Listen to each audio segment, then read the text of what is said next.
Thanks for having us here at Gardner Systems. No, you're welcome. Yeah, good to see you. Pleasure. So I think I'll just kick things off really, if you don't mind, with asking you a quite simple, straightforward question. And that is really IT security as we know it in enterprise. Is it a IT problem or is it a business problem? I think it's a problem for everybody. I think it's very easy, and I think we still see it. So I think it's very easy for companies to look at security as an IT problem and say, well, IT, how are you securing my data? How are you making sure that our systems are secure? How are you making sure that we're not losing data? Data's not leaking out of the organisation. And it's very easy for a business to push that back and say, just IT, sort that out. But data security and security in general is much bigger than an IT problem. It's a cultural problem. It's a people problem. It's an education problem. There's, we were talking before we recorded today around things like GDPR being a business legal problem. It's a compliance and governance issue. And that's true around security as a whole. So I think, one of the things I'm really keen on when we talk to customers and talk to businesses about security is in integrating a culture of security. And that requires buy-in from the very top of an organisation all the way down to the latest, well, we don't do YTSs anymore, do we? But the apprentice who's just got started. Yeah. If everybody across an organisation understands why security is important, why you have the security systems and policies and procedures in place that you should have, there's a much better chance that they are going to follow and embrace that secure culture. I think if what people find is that IT is enforcing some kind of security on them that is viewed as, it's just making my job more difficult, why would I want to follow that? You want me to apply some kind of policy to this document I've written? I just want to send that to all my friends. If they don't understand why security is so important and has such a business impact, they're just not going to follow it. And it's not normally malicious. It's because people are just keen to do the job. They just want to work efficiently, they just want to work effectively, just want to get their stuff done that they're trying to get done. And when they're doing that, if they see anything getting in the way, they're just going to try and find a path of least resistance to do it. So I think if you can make security that path of least resistance, something that's culturally ingrained into the way the business operates, you're going to have a much stronger security baseline, a much stronger security posture than you're going to have if you're just trying to enforce that policy all of the time. I think next question really for you is this term of zero trust. Now it's used in the industry quite a lot. What's your take on the term zero trust? Trust nobody ever. I think that's probably the answer. I think the thing that you're looking at is it's a shift in thinking. I think one of the things that we had always looked at traditionally with this idea of that if somebody's on my network, I'm going to trust them. So I'm going to trust that they've logged on and within inside the perimeter of my firewall, and I'm going to then trust them to access all of the stuff that then sits within there. I think that kind of shift to zero trust, and whether this is exactly the term I should be using, but my view on it is that shift is really much more about assume you're breached. So make your starting point, assume breach across your network. So if you're going to assume breach, then you have to look at, right, well, how am I securing all of my systems if a bad actor is already within inside the security of my enterprise? And that then becomes this piece around looking at, right, well, so for every access to every system, for every bit of information, make sure that the appropriate person has the appropriate right to carry out that individual task, not the idea that just because they've logged onto the network, they must be fine to do absolutely everything. And I think in the modern world, that problem's exacerbated a little by the fact that the perimeter for our network has shifted so much. We wind back 10 years, the traditional enterprise would have a data center, a firewall, you'd turn up at the office and you would log onto your security domain and have access to things. But now, the extent of my network perimeter is smartphone in your pocket. Sure. Maybe it's an IoT device, maybe it's somebody working from home. Once we start to extend the perimeter out there, it becomes equally or far more important to start to look at, well, I'm really going to need to secure at a far more base level. So, this user can only access these applications, can only access these services. I need to be able to do that kind of thing.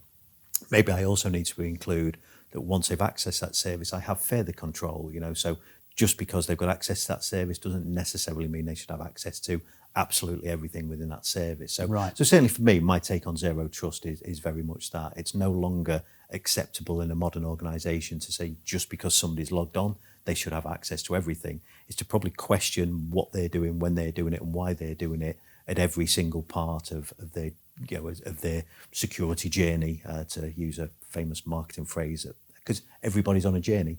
But for me, it's about that. It's to make sure that you restrict access where necessary, so not just everybody having access to things. Got you. And then double checking that access as people have it. So if I'm accessing a piece of information, should I be accessing it? And the answer shouldn't be, well, you're here, so why not? Yeah.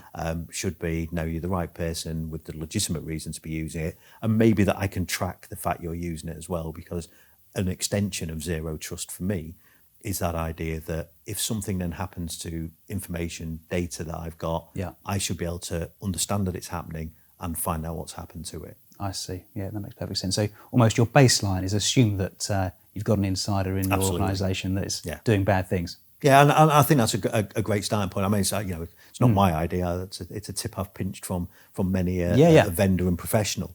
But I think it's a great place to start. You assume breach, you make that your default security posture, and you say, am I securing all of my systems based on there being a bad actor on my network? Have I taken all the steps that I need to be able to trust, all the steps I need to be able to implement? With you. So that any user who's accessing any system is the correct user with the correct access doing the correct things. Understood. That makes sense. Okay, so we've discussed a bit about zero trust. Just moving on a little bit to IT security, perhaps not for the enterprise, not for the blue chip companies, but for those organisations who they really care about their data. They know they've got sensitive data. They know that it's being interacted with on a daily basis. They are concerned about the integrity of their security, certainly on the data side.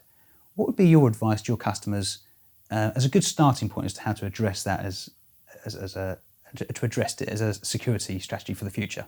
So I think you're kind of talking to one of my favourite topics at the moment, and this is the idea of starting to change the way that we look at security. I think traditionally we've looked at security as an infrastructure piece, so we've looked at where our information is held, what kind of platform it's held on. So, if I'm securing data on a Windows file server, I'm worried about NTFS file permissions, and so my security is built around that. If I'm storing that in a SharePoint library, in SharePoint Online, for example, it's the security of that SharePoint library. But all of the security around my data, because as you said, it doesn't matter what size of company you are, your data is as important to you as if you're a two-man organisation working in a rented office to if you're a 200,000 organisation enterprise. Sure. Your data is still absolutely crucial to the day-to-day activities that you do as a business. It's your intellectual property. It's the information of your customers. It's your private information around your employees. So all of that stuff is crucial. Yet we've built data security models that have been based on it depends where you place it. So the idea that I've got something securely held on a file server that then accidentally gets sent to you, the security of that file is now the stuff that's on whatever's on your laptop. So you've got full access to that piece of information because of where it now lives. But you talked about before about how do we build these kind of data security models. For me, we have to turn that on its head and start to build our security models around the data. So we identify the information that we hold, why that's important, and how we want to use it. So ideas such as data classification. Am I classifying this data as commercially sensitive, financial information, private information, publicly available?